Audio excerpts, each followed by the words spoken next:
Welcome Classic Rock fans to an episode of Classic Gig Review, and today we're talking about Steve Hackett, Genesis Revisited, live at the Cambridge Corn Exchange. If you're new to this channel, please be sure to click like, subscribe and check that notification bell so you don't miss any uploads.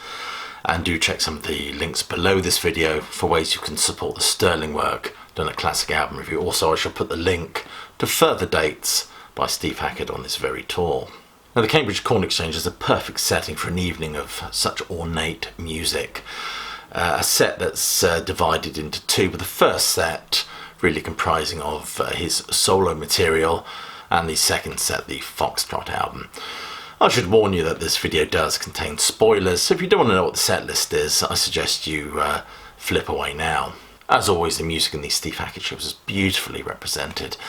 And the first set consisted of 3 numbers from Voyage of the Acolyte, including the epic Shadow of the Hierophant, and I believe also about 3 numbers from Spectral Mornings, my favourite Hackett album, including that beautiful, beautiful instrumental.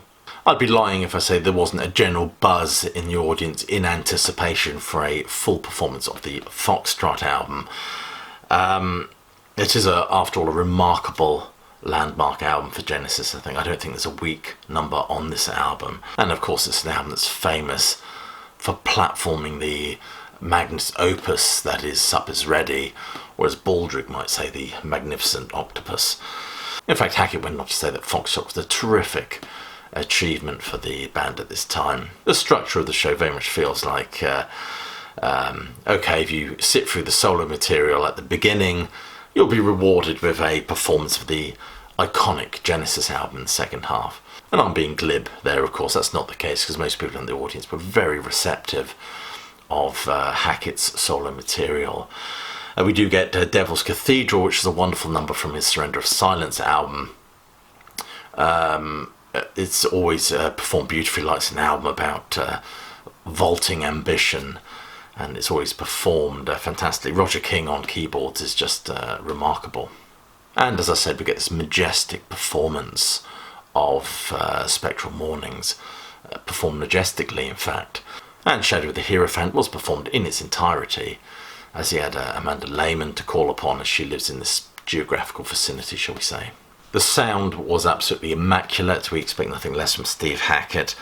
I loved the way the volume was used during the aforementioned Shadow of the Hierophant, where it just rose, building up into that wonderful crescendo. I thought it was nicely done. The light show was fantastic as well, creating a wonderful immersive atmosphere for this music. The one thing I really miss about the Hackett shows is when the original Genesis Revisited shows, go back a few years now, he had some wonderful video screens behind him, which would regale us with some beautiful visuals to accompany this music. I would love to see those reinstated.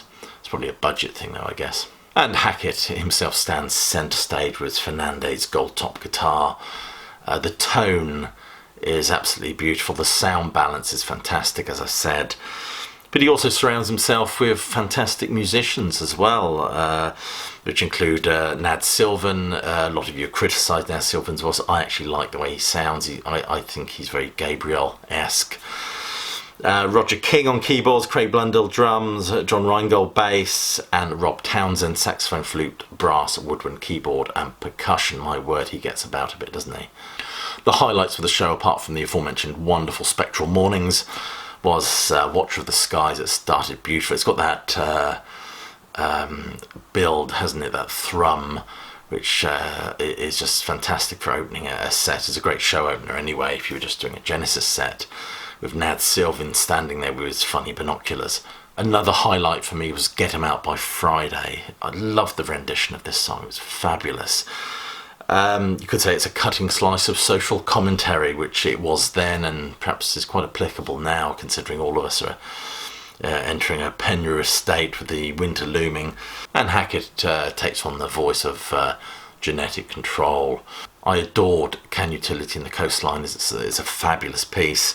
And of course we get the classically, dare I say, Baroque-inspired Horizons, which leads in to the aforementioned magnificent octopus. And Sup Is Ready, described by Hackett in an interview recently as an odyssey the audience embarks on every show.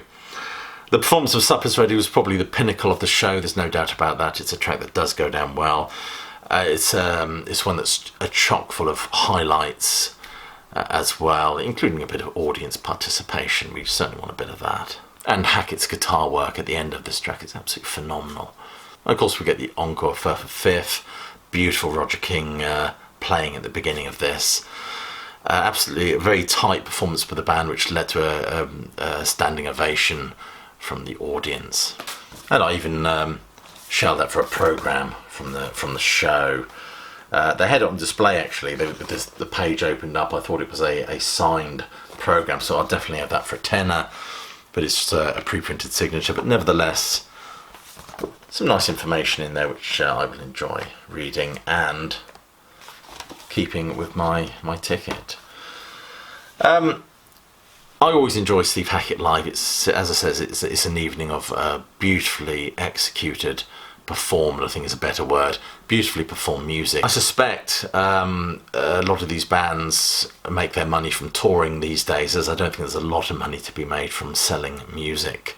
So I hope that maybe next year we'll see Steve go out on the road again with a full performance of Selling England by the Pound. Whether it'll be the same kind of setup, first half of his wonderful solo material, followed by the Selling England album, I don't know, but I'd certainly be up for that. To be honest with you, I've seen Hackett a few times now, and this sounds absolutely sacrilegious. I'd be happy for him to drop Supper's Ready. I'll pause there for you to take stock of what I've just said. He's performed it several times now on the last few tours, and it takes about like 25 minutes of the set. Wonderful piece as it is. I think maybe you could drop that and replace it with a performance of the musical box, and you know, God forbid, I'd love him to play Return of the Giant Hogweed, those two numbers, or even do 2 or 3 songs from Wind and Wuthering in that time that Supper's Ready takes up. Also, I'd argue that I'd be quite happy for him not to play Shadow of the Hierophant, as much as it's a wonderful song with beautiful guitar phrasing, that motif that runs through it, it's just spine-chilling. Nevertheless, again, it's a number that's performed pretty consistently, I think, for the last 2 or 3 tours. For the next tour, I'd be quite happy for them to put that one back on the shelf and perform a couple of different numbers from his solo career. And if he does feel the need to play something from the Surrender of Silence album, rather than Devil's Cathedral, which he did on the tour before as well, maybe replace it with something else off that album. As wonderful a track as that is, and always enjoy listening to it, maybe something like, is it Natalia? I love that, the Russian one. I love that number. Anyway, that's what I'd love to see for the next tour. Maybe it'll be a different setup. Maybe it will be a full-on Genesis revisited show, or maybe it'd be the same kind of structure as we've had today. Overall, I'd have to say that Hackett's Foxtrot at 50 is a wonderful show. If you love Genesis and you love Hackett's solo material, definitely get yourself along to that. I will put the remaining tour dates below this video for you to just, a link that takes you straight to his website will advertise all the dates available. I was generally grateful for a wonderful evening of wonderful music, and I'll leave it there. I'll just end this video by saying, as I always do, hope you're staying well and healthy, but more importantly that you keep listening.